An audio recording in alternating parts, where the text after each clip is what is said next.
Picture this. It is the early 1970s, deep in the industrial suburb of São Bernardo do Campo, Brazil, and a young magazine photographer named Claudio Laranjeira is crouched near a heavily guarded Volkswagen test track, camera in hand, hunting for a shot of a mysterious silhouette lapping the circuit under a tarp. Volkswagen's own security guards spot him, and instead of politely asking him to leave, they open fire on his car. This is not a scene from a spy movie. This actually happened, and the top-secret machine those guards were protecting with bullets was a humble little hatchback that would go on to sell more than 1 million units, the Volkswagen Brasilia. The incident caused a national scandal, forced Volkswagen to publicly apologize, and it perfectly captures just how strange, secretive, and downright wonderful Brazil's forbidden car culture really was.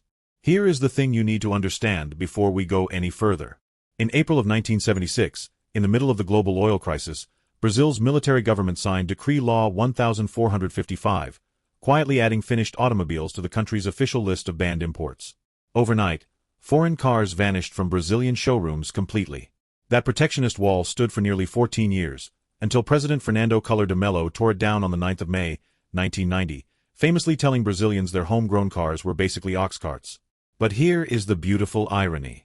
Trapped behind that wall, Brazilian engineers and backyard fiberglass artists built some of the wildest, most unique machines in automotive history, homologation specials and boutique gray market legends that General Motors, Ford, and Volkswagen never once federalized for American roads, because the United States Department of Transportation, the National Highway Traffic Safety Administration, and the Environmental Protection Agency demand crash testing and emission certification that a tiny, protected home market simply never justified paying for. So before we count down 10 Brazilian legends that would make an American gearhead's jaw hit the floor, do me a favor and smash that subscribe button, because trust me, this list only gets crazier from here. Sliding into position number 10, we have the Volkswagen Brasilia itself, the car those security guards were so desperate to hide. Officially launched in June of 1973 as Volkswagen's internal Type 321, the Brasilia was styled entirely in-house by Brazilian designers, sharing its running gear with the Karmann Ghia and its air-cooled flat-4 engine with the Beetle. Early cars produced 60 horsepower from 1.6 liters, later bumped to 65 horsepower once Volkswagen added a second carburetor in 1976. By the time production ended in March of 1982, over 1 million had rolled off Brazilian assembly lines, with hundreds of thousands more shipped to Mexico, Nigeria, the Philippines, Venezuela, Bolivia, Chile, and Portugal. It never crossed the Atlantic to America for one simple reason: it was a Brazil-only, air-cooled economy car built for a captive market, with zero crash testing and zero reason for Volkswagen of America to bother certifying a car that would have directly undercut its own domestic lineup. Number 9 takes us into working-class territory with the Ford F-1000 pickup truck, and this one has a genuinely bizarre legal backstory. When Ford launched the F-1000 in 1979, powered by a 3.9-liter, four-cylinder MWM diesel engine making 87 horsepower, Brazilian regulators had just passed a law banning diesel engines outright in any vehicle that could not legally carry more than 1,000 kilograms of cargo. So Ford beefed up the chassis and suspension of the older F-100 specifically to hit that 1,000-kilogram threshold, and named the truck accordingly. In 1991, it even got a genuine forced induction version, a turbocharged diesel pushing 119 horsepower. It stayed in production all the way to 1998, but it was engineered purely around a Brazilian diesel loophole with no equivalent in American regulation, so Ford of America never touched it. Number 8 is where things get delightfully obscure, with the Bianco S, also nicknamed the Furia. Created in 1976 by Tony Bianco, the same designer behind Brazil's first-ever Formula 3 race car, the Bianco S wrapped a featherweight fiberglass body around Volkswagen mechanicals, running a 1.6-liter, dual carburetor, air-cooled engine good for 65 horsepower.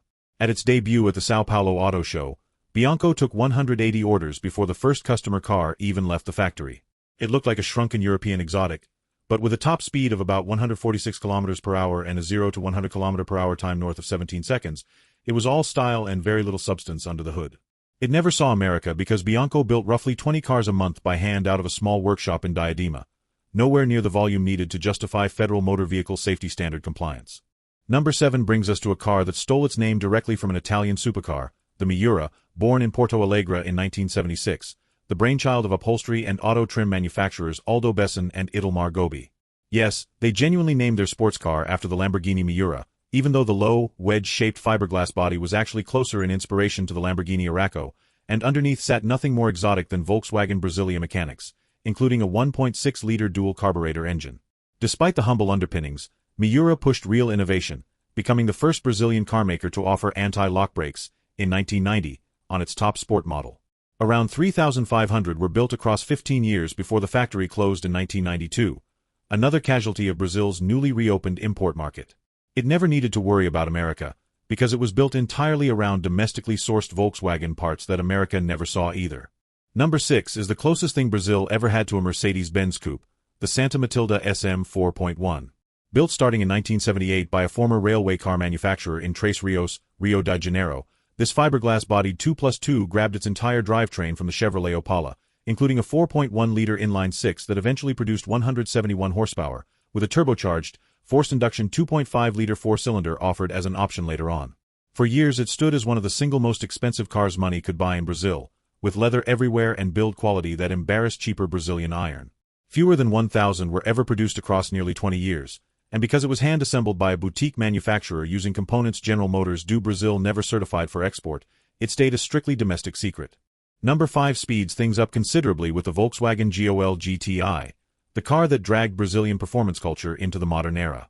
Debuting for the 1989 model year, the GOL GTI was the first Brazilian production car ever fitted with electronic fuel injection, using Bosch technology on its 2-liter engine to produce roughly 120 horsepower and a top speed of 185 km per hour. It humiliated its European rivals on Brazilian roads and became an instant pocket rocket legend. Volkswagen did sell GOL-derived cars in North America under the Fox nameplate, but the hot GTI hatchback itself never crossed the border, largely because by the time American emissions and safety paperwork could have been justified, Volkswagen was already winding down its budget lineup in the United States entirely. Number 4 turns up the volume with the Puma GTE, arguably Brazil's most beloved home-built sports car. Puma began life in 1963 as Sociedade de Automovias Lumamari, founded by Rino Malzoni, and by the time the GTE arrived it wore a fiberglass shark-nosed body, earning it the nickname Tubarão, sitting atop a Karmann Ghia chassis with a 1.6-liter, air-cooled Volkswagen Flat 4 underneath. Roughly 8,705 were built between 1970 and 1980, making it the most successful model Puma ever produced. Years before he won his first Formula One World Championship, a young Emerson Fittipaldi cut his racing teeth driving one of Puma's earliest sports racers in Brazil's grueling Mil Milhas endurance race. A handful of Pumas genuinely trickled into markets abroad, even a few reaching the United States in tiny private numbers, but Puma never sought official federal certification, so it never appeared in a single American showroom. Number 3 brings the muscle with the Chevrolet Opala SS, General Motors do Brazil's answer to the American pony car wars. Based on the German Opel Rekord and Commodore but stuffed with a locally built 4.1-liter inline-six, sharing its cast-iron block and crankshaft architecture with Chevrolet's own North American straight-six family. The Opala SS started at 140 horsepower in the early 1970s and climbed to roughly 171 horsepower once the hotter 250S engine arrived in 1974, a homologation special born directly out of racetrack. Humiliation after Ford's Maverick embarrassed the Opala at the 24 Hours of Interlagos endurance race in 1973. It became the undisputed king of Brazilian stock car racing for over a decade. It never made it to America simply because General Motors already had a mountain of proper Chevrolet muscle cars for that market, and federally certifying a low-volume, Opel-based Brazilian special made zero business sense. Number 2 is the car that actually beat the mighty Opala on Brazilian racetracks, the Ford Maverick GT. Launched in Brazil in May of 1973, the Maverick GT packed a genuine American 302 cubic inch, 4.9-liter V8 borrowed straight from the Mustang, producing 197 horsepower and 39.5 kilogram-meters of torque, enough to sprint from 0 to 100 kilometers per hour in just 10.8 seconds on its way to a top speed of 182 kilometers per hour. In its debut season, it swept Brazilian endurance classics including the 24 Hours of Interlagos, sparking a Chevrolet versus Ford rivalry Brazilians still argue about today. And here is the kicker. This exact 302 V8-powered real American Mustang sold legally across the United States, yet the Brazilian Maverick GT itself, with its own unique bodywork, chassis tuning, and market-specific trim, was never federalized or sold stateside, making it a genuine only in Brazil muscle car built around an all-American heart. And now, the Holy Grail, the single greatest forbidden fruit on this entire list, sitting at number 1, the Volkswagen SP2. Launched in June of 1972 under the secretive internal codename Project X, the SP2 was the first Volkswagen ever designed completely from scratch outside of Germany, wrapped in a razor-low, hand-sculpted steel body sitting on Karmann Ghia mechanicals, powered by a 1.7-liter air-cooled Flat 4 making just 75 horsepower. Brazilians nicknamed it Sem Potência, meaning without power, but that did not stop the German magazine Hobby from calling it the most beautiful Volkswagen in the world back in 1973. Only around 10,205 were ever built before production ended in 1976, and of those, a mere 681 were ever exported anywhere on Earth. Volkswagen genuinely considered turning the SP2 into a global model sold worldwide, including in the United States, but newly introduced minimum headlight height regulations from American and German safety authorities made that impossibly low, swoopy nose completely illegal overnight, killing the export dream stone dead. It remains one of the rarest, most achingly beautiful cars Volkswagen ever built, and almost nobody outside Brazil has ever laid eyes on one in the metal. And here is the twist ending to this entire story. Every single car on this list is now more than 25 years old, which means every one of them qualifies for legal importation into the United States, completely exempt from crash testing under the National Highway Traffic Safety Administration's Imported Vehicle Safety Compliance Act of 1988, and most also clear the Environmental Protection Agency's 21-year emissions exemption too. Which means these forbidden Brazilian legends that General Motors, Ford, and Volkswagen never once sold on American soil are, right now, in 2026, completely 100% legal to import, register, and drive on American streets. So tell me down in the comments, which one of these 10 Brazilian icons would you actually import tomorrow if you had the cash? I am out. Catch you on the next one.